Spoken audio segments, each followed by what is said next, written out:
The theory online is if all of the adults had been adulting at all throughout this movie, it would have been like 15 minutes long, right? Because Daniel goes to the beach and gets into a fight with a kid, and then he gets the older guy who teaches him karate. He tells him he's got to stand up for himself, and then those two guys get into it, and suddenly there's a tournament on the line. Right? Had the parents stepped in, had anyone, there's fights at school, nobody steps in. Like at any point in time, an adult figure could have been like, hey, cut the crap. Original geek, that's who I am. Rolling 20s with my squad, we got a plan. Marvel heroes on the wall, D&D dice in hand. Original geek, across the land. Level up, never gonna give it up. All right. Welcome to Original Geek, the all-fandom podcast where we dig into sci-fi, fantasy, comics, and every pop culture obsession that built the multiverse we live in today, served with nostalgia, sarcasm, and zero gatekeeping. So whether you're Gen X, millennial, or just geek curious, grab your dice, grab your snacks. Welcome to the basement. I'm Steve Scarfo. And I'm Jeff Shaw, and we'll be your wax on, wax off for today's essential life lesson. But before we get to our topic. Sorry. Oops, that lore is no more. It is time for canon correction. All right, and this is a quick one. In our last episode with Stranger Things, I talked about nosebleeds and referenced Carrie twice. In my mind, I was picturing Firestarter, and that's where it released the same year. So, I mean, there's that. I got that going for me. But it was in Firestarter that the psychic powers and overuse of led to nosebleeds. And that's it. So what's our topic today, Steve? Well, we will be waxing philosophical. Oh, God, I can't even believe I made that joke. That was horrible. Sorry, that's going to stay in, though, because it was just that bad. We're talking Karate Kid, if you got the wax on, wax off reference. Yeah. And then that's great. If not, then now you know where we're at.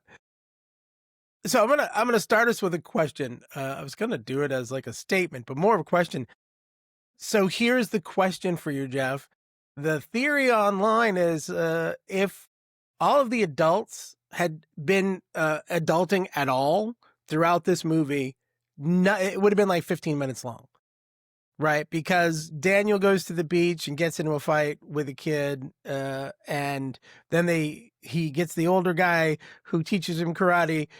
He tells him he's got to stand up for himself, and then those two guys get into it, and suddenly there's a tournament on the line, right? Had the parents stepped in, had anyone, there's fights at school, nobody steps in. I don't know what you think of that, but I don't know if I agree, but I was like, damn, that's a good point. Like at any point in time, an adult figure could have been like, hey, cut the crap. Yeah, if only that actually worked with kids, that would be true. True. But I'm afraid, as my 18 years as a high school English teacher, and I'm sure you're learning as a parent, that you don't get to tell your kids what to do. You get to try, but in the end, they're making their own decisions, and you certainly can't control what other kids are doing. So if they're being bullies and they have bully parents and bully mentors in their lives, then yeah, the only thing you can do is be the Mr. Miyagi in the situation. Yeah. And I think you are. John Kreese was like throwing oil on the fire at that point.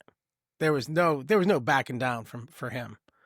And as the movies move on, he becomes even more like, as you understand his character more, you're like, holy crap.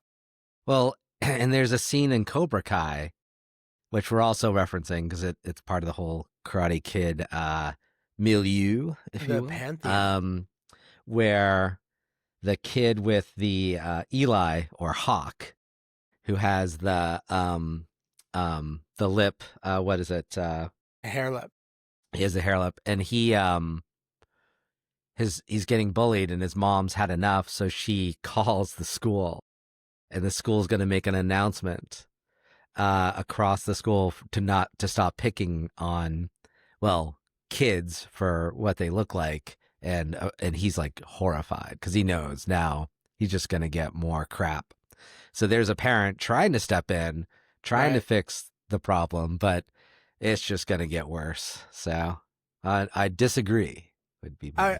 I just think it made me think, and I agree, of course, being on our local school board here, I've heard of all these situations and how things get dealt with, and just having lived through high school, most of it is not going to work. But it would have been nice to see a parent try, and maybe in Cobra Kai we see why they never did that, apparently, because hey, you're just going to get your kid picked on even more.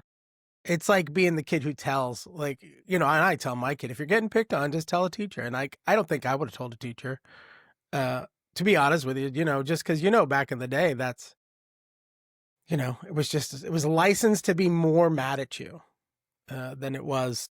Yeah, and as Mr. Brady from the Brady Bunch said, you don't want to be a tattletale, because the tattle That's you're right. telling is that you're a tattletaler. Is that the tale you want to tell? I don't think so.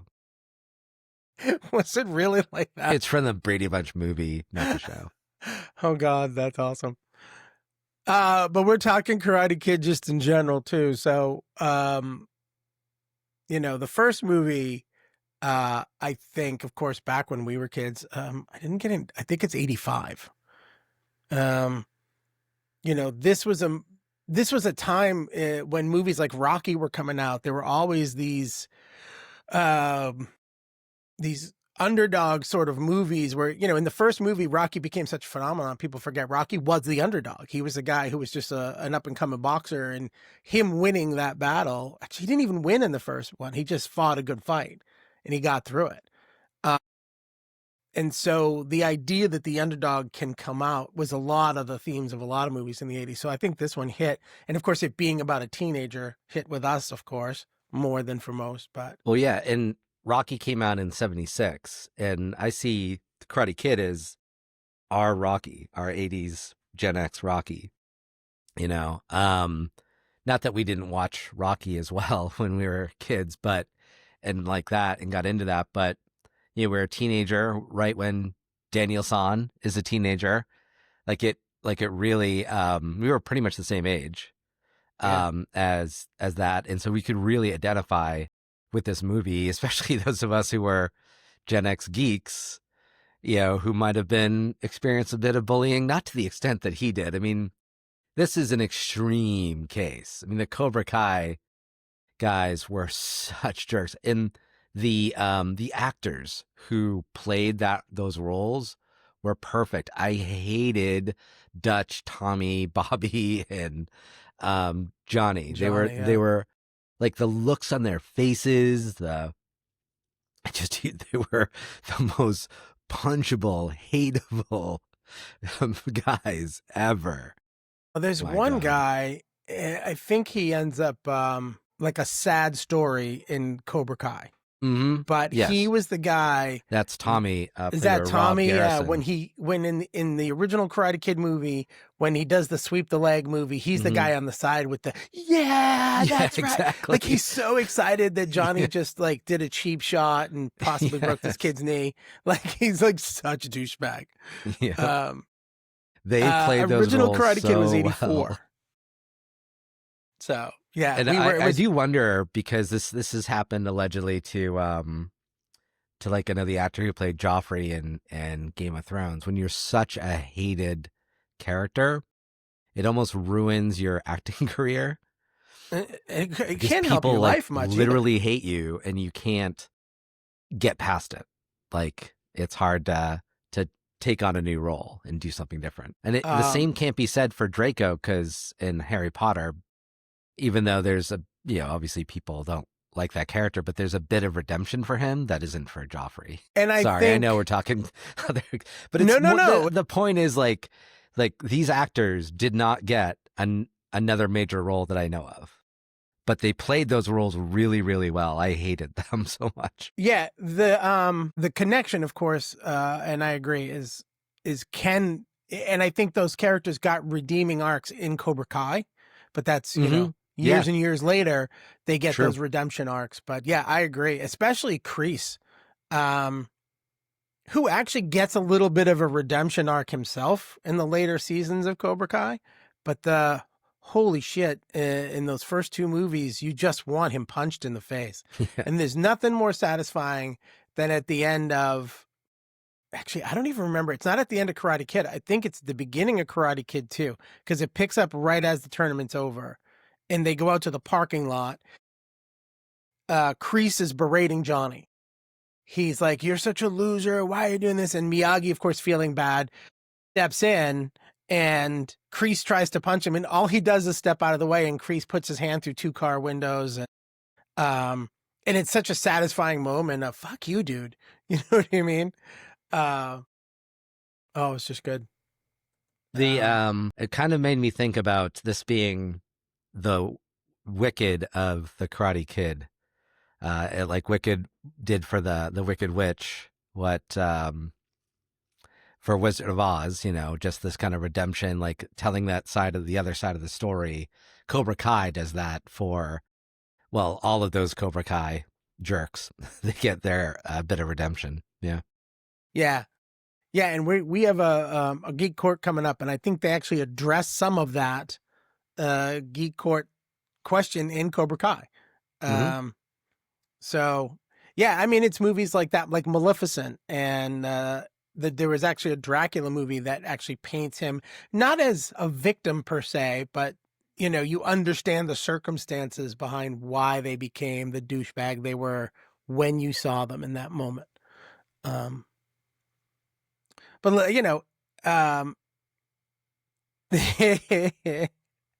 the original movie had some great quotes too. One of my favorites was when Daniel-san asks him, "What kind of belt do you have?" And he looks down and he goes, "J.C. Penney, $3.98." You know what I mean? Just so stupid throwaway lines like that were great. Let's flash back. Let's do it. Let's do it. Let's take a trip through time. It's a Geek flashback. Nice. So, Steve, did you want to do karate after watching The Karate Kid? I did. I actually did karate as a kid. And now I honestly... not because of it? You were doing it before? I honestly don't remember if we were doing karate before or after Karate Kid. What did I say? 85 for Karate Kid 1, 84. 84. So, I mean, we graduated 87. I think I had done karate a little bit. All right. My brother had gotten into it before I did, and he was taking karate classes. I took some. I never stuck with it. I'm wearing this shirt from my kids' dojo. It's Kaizen here in Raymond, New Hampshire. It's a little shout out to the folks over at Kaizen. This is their Doshi Kai for their black belts. So I got a shirt for having a kid who's black belt. But I did some karate. But I mean, it's just like when you came out of, I mean, we go back to Rocky 1, 2, whatever, Rocky, whenever they did and they did the same kind of training montage in both of those movies, right? Where you see them getting stronger, better, faster. Yeah. Who didn't come out of those movies wanting to kick, cut, or fight? You know what I mean? I mean, I don't know a kid who didn't try to freaking crane kick after that movie. Oh, yeah, of course. There's no defense. There's no defense. You've done right. No defend. Or no defense. I don't know how he said it. Yeah. That's another great quote. Yeah. What about you? You guys did some. I know your brother. Yeah. Well, no. No, Okay. said he did karate. So, yeah. So my brother, who actually listens to the podcast sometimes, so I'll be careful with what I say, but Hi, Mark. We love you. Yeah. And who knows? Maybe I'm wrong, but I don't think he went professionally, but my uncle was a black belt, and I think he did some training with my uncle, I think. But he also famously told one of our friends, Bill Dunbar, who put it as his yearbook quote, "I come from a long line of ninjas." So, Mark Shaw, I come from a long line of ninjas. So, I mean, that's part of apparently my family history is we're American ninjas, but American Ninja. But no, I never went into a dojo. No, that was never. Did I try the crane kick? Of course. I mean, that's just that looked easy. If I tried the crane kick now, I'd fall over and be on the floor for a week. No, I'd be but dead. that's 40 years later, almost literally. Be Yeah, dead. I mean, it's 2025, so it would have been 40 years ago, 41 at this point. Yeah, exactly. Also, again, there were so many moments from this movie that get parodied throughout history from that point forward, right? The wax on, wax off. I made the stupid joke at the beginning of the show. You know, how many kids were over there doing this, trying to learn how to block a punch? Do you know what I mean? If you're not Yes. watching, I'm doing the circles with my hands.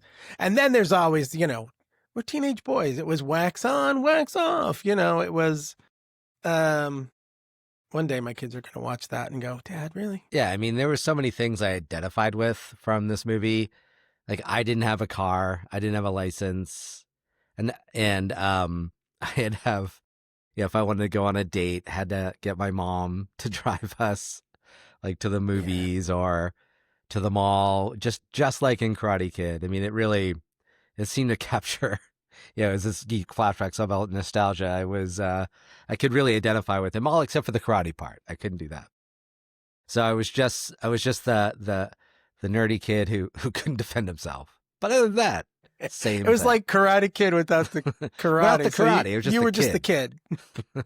Yeah. And this has a lot of the same elements from when we talked about last week with Stranger Things too. All the typical 80s mall and, like, you know, the beach stuff. Now, we didn't have, I guess, well, we were in Wells, so we had some Yeah, beach we had stuff, the but not beach. everybody lived near the beach.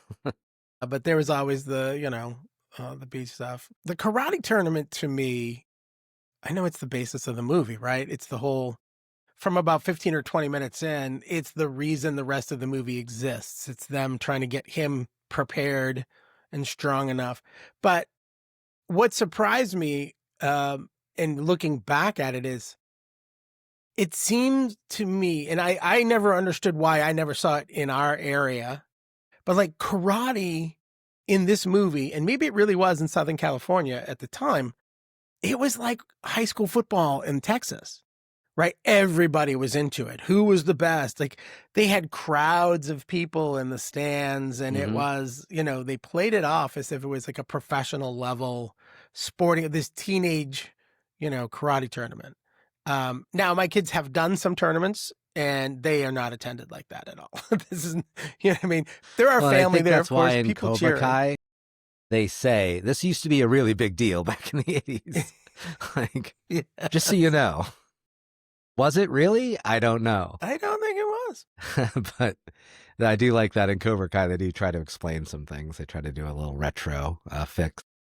Yeah, it was, it just surprised me. It was, they loved it and they were rabid. But yeah, we never saw that effect. There was never karate tournaments that were, like, I'm sure there were. Do you know what I mean? I'm sure people who were actively studying in a dojo were going to tournaments. Tournaments aren't new, but it wasn't like, it made it feel in the movie like it was this Super Bowl. Like, it was this larger than life event. And really, it was probably in a gym at the high school. Do you know what I mean? Yeah, well, speaking of tournaments, I challenge you to a fight in the Geek Court Dojo. And I will crane kick your butt across. The fandom is divided. It's time for Geek Court. The court. And our case today was Daniel LaRusso, the real bully all along, arguing that he was Stephen James Scarfo. Yes.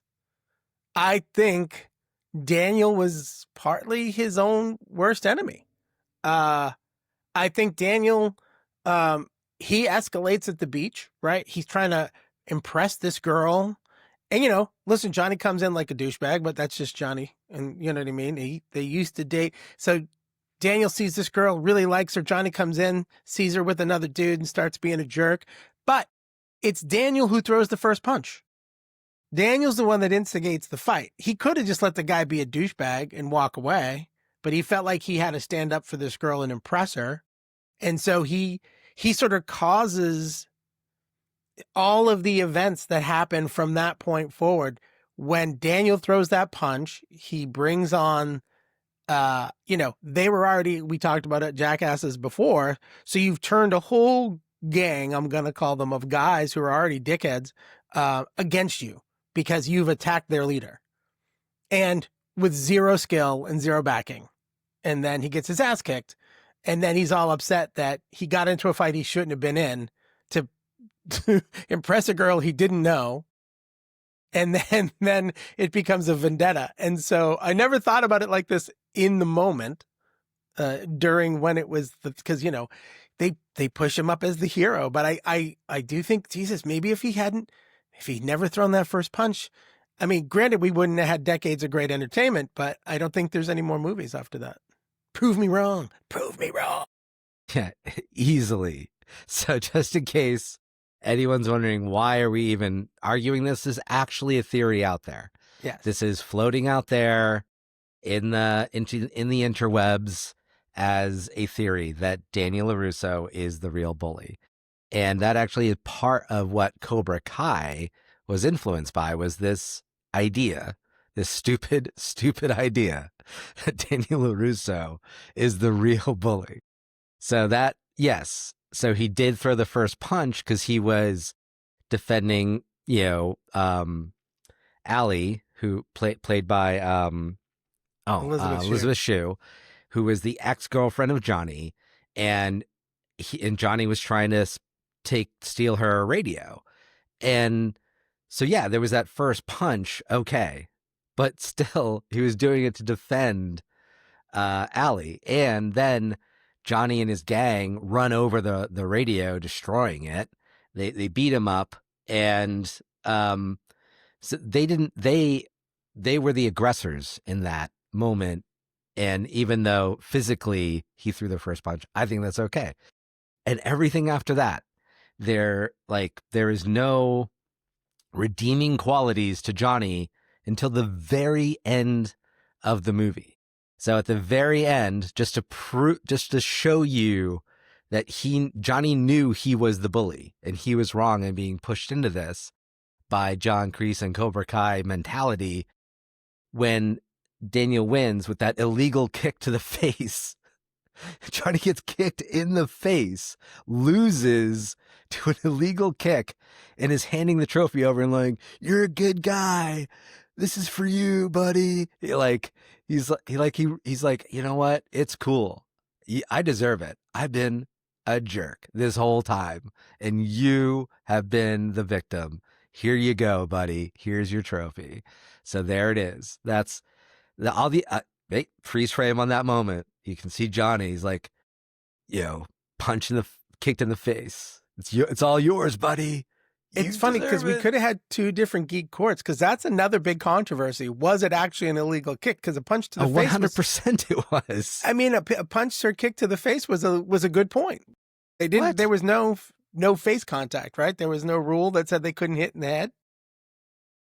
I don't remember that. That confused me. It seemed like at times that you couldn't punch someone in the face, and other times they got a point. So you're right. I guess that is debatable, but not by me. In Cobra Kai, Johnny says it was an illegal kick, and Danny doesn't defend it. So, it's funny. I've never heard anyone call him Danny. It's funny how the names work, right? Because anybody named Dan, you would likely call it Danny, but because he's been Daniel LaRusso okay, for so 40 Daniel years, doesn't defend it. Sorry. No, it's just funny. So my buddy Danny. You're right. He's probably never called Danny. I don't know. I don't think anyone ever calls him Danny, but it's just funny because, I mean, it's a legit nickname for Dan. And no one calls him Dan either. It's always Daniel. That's true. There's no nicknames. But yeah, it's one of those, and obviously, like Jeff said, we're bringing these up because these are true arguments online about whether or not this was. I don't know. Well, because the thing is, because I know what they say, because he poured the water, the hose on Johnny in the bathroom. Yes, and that was escalating an issue. Yeah. But then the five of them chased him down and were going to beat him what seemed to death. Yes, it's certainly the thing implication. Is, it could have just been Johnny, and Johnny still would have won because he's a trained black belt, and Daniel was not, but it should have just been one-on-one. And, and then, when they were on their motorbikes and he was on his bicycle and they knocked him off down, like he calls it Cobra Kai, a cliff, but it's really just a really steep hill. So, and that's bullying behavior. So that's not, he was just trying to stand up for himself, and bullies don't like that. So I win. Well, I win. I win. I find that you feel like you win a lot of these. I do. Well, listen, if you agree or disagree, send us an email, originalgeekpodcast@gmail.com, comment on one of our videos. Tell us, was Daniel really the bully, or is that theory full of shit? Whichever way you feel. I'm interested to hear what you guys think.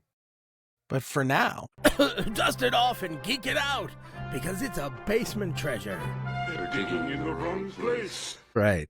So my basement treasure, I wish I still had it. And I came up with this because in Cobra Kai, Johnny drops his son off at school. It's his first time after they've reconnected. He's like, I bought you some paper and pens, but I couldn't find a trapper keeper. I'm sorry. Are those still a thing? They were super cool when I was a kid. And his son's like, I don't know what a trapper keeper is. So for those of you who don't, look it up. Trapper keeper, it's this 3-ring binder with a Velcro enclosure. And Velcro is like the newest thing. God, it was that was space-age like technology. high tech for us back in the 80s. I had Velcro sneakers, Velcro trapper keeper.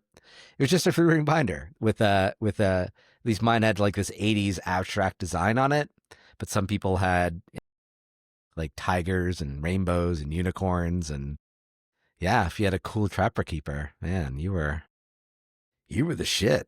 It was the way to go. So I do mine. remember the trapper keeper. We could have a whole segment on fucking Velcro. Velcro itself was everywhere. Velcro pants, Velcro shoes, Velcro on lunch bags. Like, I mean, they still use it in a lot of places, but it was, that was the selling point. Get a trapper keeper with Velcro. You know what I mean? It was ridiculous.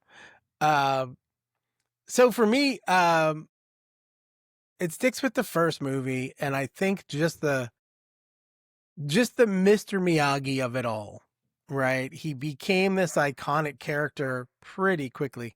All those fun, like I mentioned, the quote about the JCPenney 3, he was such an understated character, but he had that quiet power of someone who just knew how to do things. He didn't take any credit for fixing the bike when the bike got trashed. He's in there trimming a bonsai tree, which is not an easy thing to learn, but does it with all this great skill. But he always understates, when he talks about how what's your belt? And he makes a joke instead of that bravado, like the polar opposite, quite literally, of the Kreese character, who's all about bravado and showing everybody how powerful he is. And it turns out that really the power dynamics are reversed. And I mean, of course, there's the iconic wax on, wax off stuff that he pulls and trains him without training him, which is sort of the first time I remember seeing a character be that subtle. So, we talked about this before we started recording. It's not always something physical, because I don't often have the things that we're talking about anymore. But in this case, it was truly just Pat Morita being Mr. Miyagi.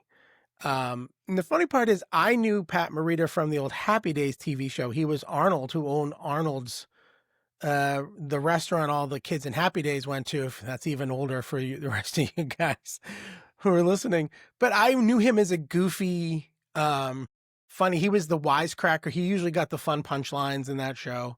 And then to see him as Mr. Miyagi, was such a cool transformation. I don't think I recognized it like that at the time, but it was it was cool. So that's my treasure for that, is his portrayal and his character. He created an iconic character, in one movie in 1984 that's obviously stood the test of time. Even after his passing, Cobra Kai, revolves around the teachings of Mr. Miyagi. And I know when we talk about evolution, sometimes I think about impact. And I think about the like the impact of Top Gun on recruitment into naval aviation, and I think Karate Kid was like the Top Gun for karate. Like there was an explode. I know I didn't get into it, but there was a ton of that explosion of karate, and and I and your kids have like, not maybe because of the Karate Kid, but I think that legacy lasts to today. That there are a lot of kids who get into karate, and maybe because of a bit of that legacy. So, Well, and I got to think at the time, and I like that view of it. I think at the time when Karate Kid hit, I think probably a lot of kids did jump into karate. You know what I mean? It definitely had that sort of a cultural impact. And honestly, even at the dojo today, they always do these movie nights during the winter and stuff.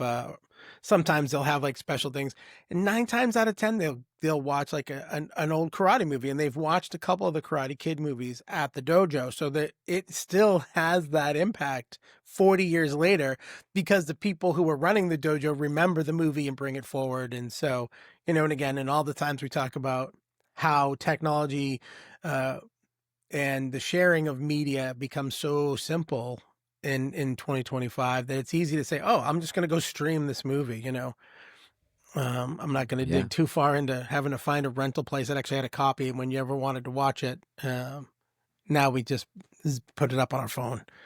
But this, yeah, and I know it wasn't. I think at least the first one I remember is the training montage trope of and I know in Karate Kid it's Joe Esposito's song, "You're the best around, nothing's ever gonna keep you down." And then in Rocky it was Gonna Fly Now, I think, and had that Gonna Fly Now in the first one. Yeah, it was just this this training montage, but the best around, like after that, it's just, I think that one had more even lasting impact, at least imitation wise, because like it's been in South Park, Futurama, It's Always Sunny in Philadelphia, Brooklyn Nine-Nine, the Goldbergs. They all chose more of that, the best around, either literally that song or they made fun of it. I know in Team America, World Police, it's a montage. They actually called it "It's a Montage" was the song, a training montage.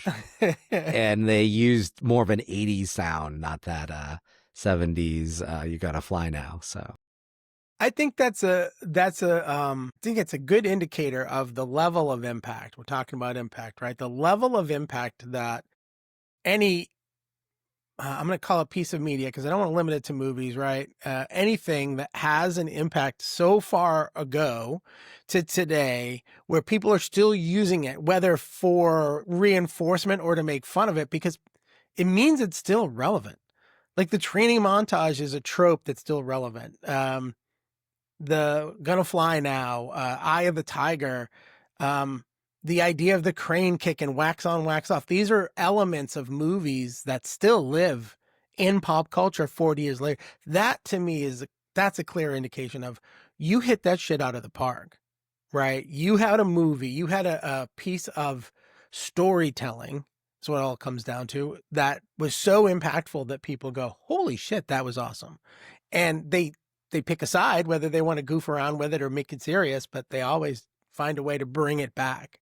So I love that when you see that. To me, today they would be considered Easter eggs, right? When you see something happen and you go, holy shit, not everybody gets that.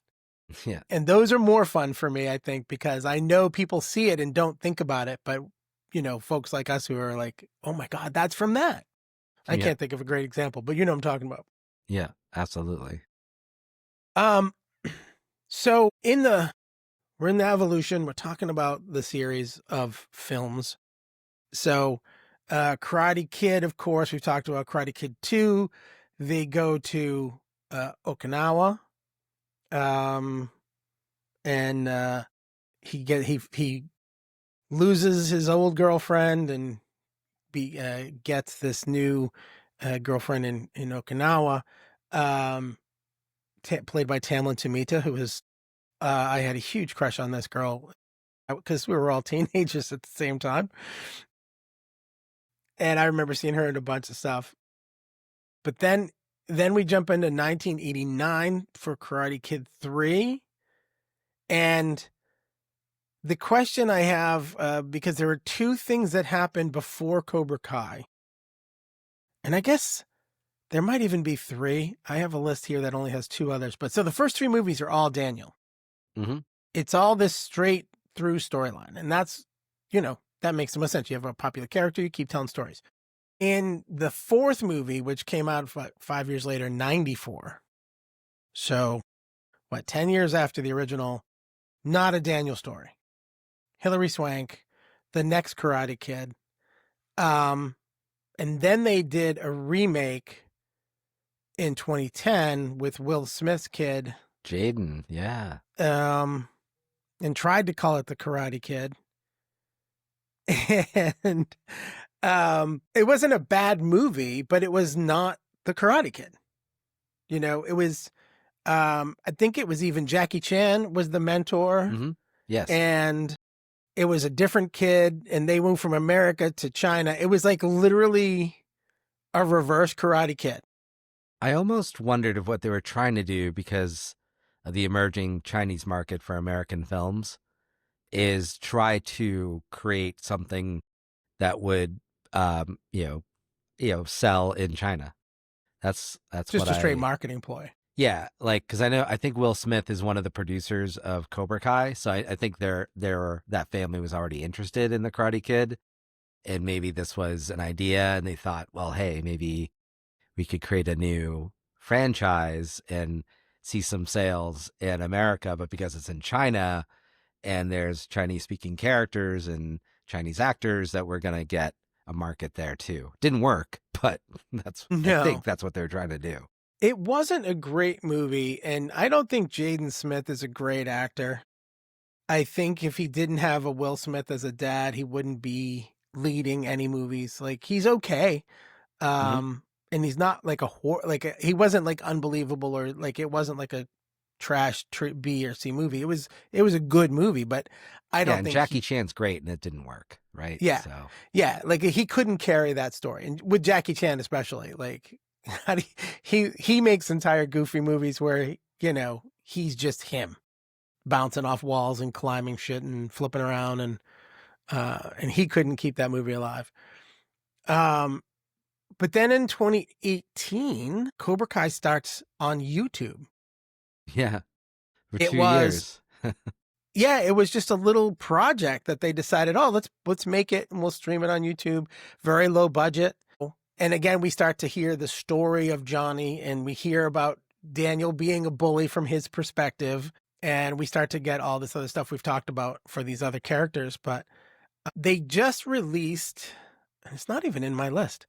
It's called Karate Kid Legends. I think I watched it on Netflix. If not, free plug for Netflix. It's on one of the streaming channels. And it is, to me, like a very cool, like double crossover almost, because it takes a new story and crosses it over with the kid. There's a kid being trained by Jackie Chan. So they do tie in that remake from 2010. He is being trained in China. He's a Chinese kid. His mother moves to America.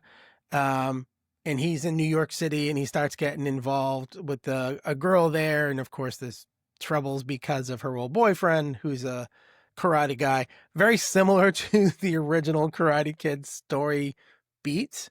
Yeah. But they merge the two worlds because they take the Jackie Chan character and that part of the story, and they bring in the Cobra Kai because they bring in Daniel LaRusso. They bring in Ralph Macchio as Daniel LaRusso, and they train this kid together, and meld the two styles.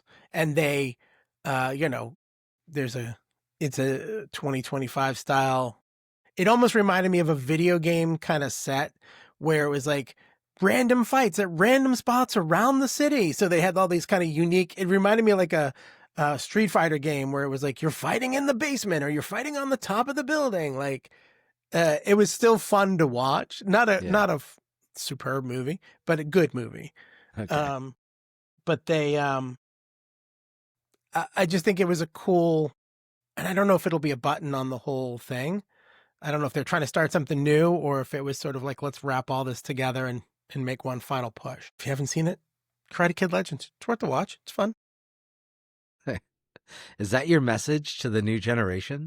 You kids don't know how good you've got it. Yeah, I don't know if it's really the message to the new generation so much as it is just a message to everybody. If you liked any of the Karate Kids, it's sort of it combines the new with the old. There's some nostalgia, there's some new fun stuff, but it's everything you expect and want in a Karate Kid movie. Like, it promises to be a Karate Kid movie and it delivers. So definitely, I'd say go watch it. Karate Kid Legends, it's fun. What about you? Nice. I don't have a message today. I'm ready to move on to critical hits and epic fails, though, because I got a critical hit I want to share and an epic fail. All right. Quickest message ever. There. It's critical hits and epic fails. All right, you got a All right. hit ready to go. Let's hear it. I think the choice of Bananarama's Cruel Summer montage in Karate Kid was perfect. I think they used the whole song, and it just showed how crappy Daniel's life was as he moved from New Jersey to California. It was just a cruel summer, all here on his own. It was perfect. And then I love that they brought it back for Cobra Kai, and he made his Bananarama pancakes. That was like his big thing. I make Bananarama pancakes. So a callback. And then they brought it back in Cobra Kai, beginning of season 3. The whole like cast, like all the characters are kind of at a low point.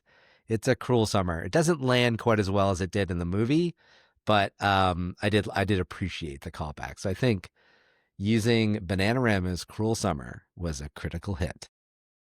Yeah, I'll say I remember it from the first movie. Now I've watched all this stuff over time, so I didn't catch the callback. So I'm glad you pointed that out. Because I used to love that song too. It's, it was a hit in the 80s. It's a good song. I think I started saying a little bit earlier, but the hit for me is Mr. Miyagi, right? The creation of this character who is the ultimate good mentor. He's a tortured soul. You see, he had a kind of checkered past, and you find out more of that in Cobra Kai. But the more you learn about this character of Mr. Miyagi, like, to me, the better, more iconic he became and becomes. He took in a kid who was having trouble, and yes, he didn't always want him to fight, but he trained him to be able to defend himself. He found a way to do it, like, as much as we were talking about it before, in the tournament. Like, it wasn't just go kick his ass and beat his, it wasn't a thing about hurting the kid for real. It was, let's settle it in a structured way. And I think that character was awesome. I still do, obviously. What about for epic fails? I think we focused a little bit on the one movie. So actually my epic fail, so I am enjoying Cobra Kai. I did enjoy Cobra Kai, that show. But I do understand now why none of those actors, except for Pat Morita, had much of and Elizabeth Shue, had much of a career after the movie. The acting is not always the best. In Karate Kid, the original? No, Cobra Kai. So I Cobra think Kai. At times, so I started watching it with my wife, and she's like, this is so bad. I did not agree that it was that bad, but at times it did come across as kind of after school special.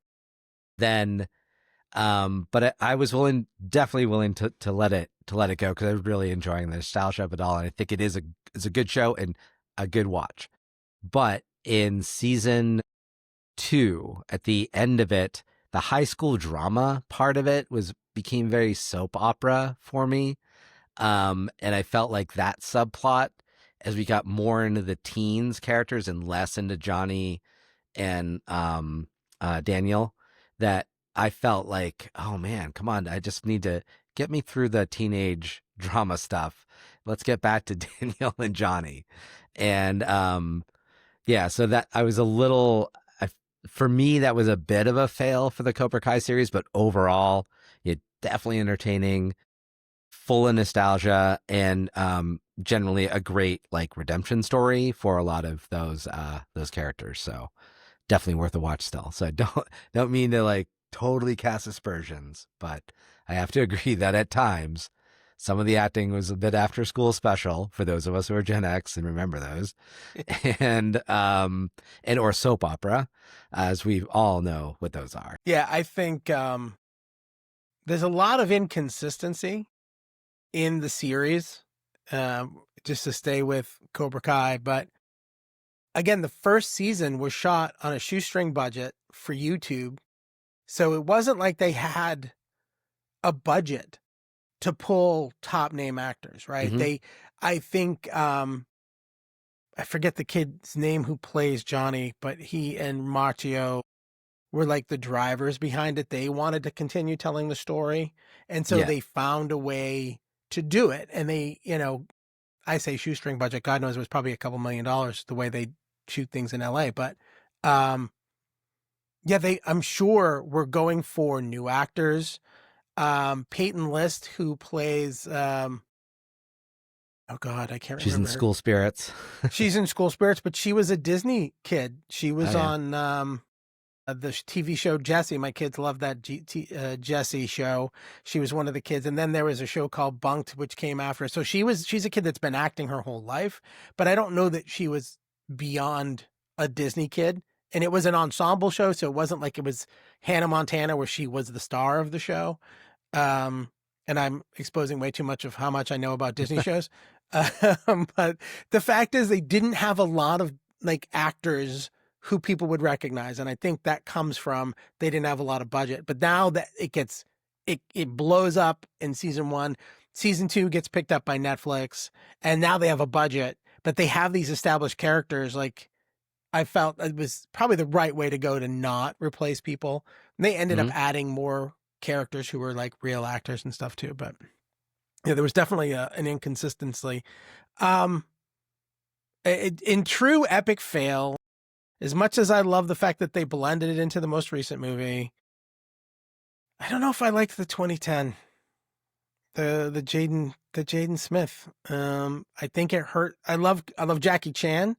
And I love the fact that they didn't bring Jaden Smith back for this last movie, but they brought Jackie Chan back. They found what worked and kept it, but they got rid of Jaden Smith.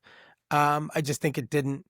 They tried to turn I think I agree with you. They were trying to create something new, and it just totally hit a brick wall. So that's a fail for me for sure. But as we wind down, I do have some questions for our listeners. Did you try to learn karate after you saw The Karate Kid? I think that's important. Jeff. No, honestly, do you want Go through my katas. Did Karate Don't Kid interrupt prompt you to me. want to learn karate any more than Rocky made you want to learn how to box, or is it just fun to imagine kicking someone in the face? All right. Well, thanks for joining us today. As always, answer our questions about Karate Kid. Do you think the crane kick was illegal? Did it make you want to learn karate? Then or now, Cobra Kai, if you're just a Cobra Kai person, did you go back and watch the original movies if you never saw them? But let us know your thoughts. originalgeekpodcast@gmail.com.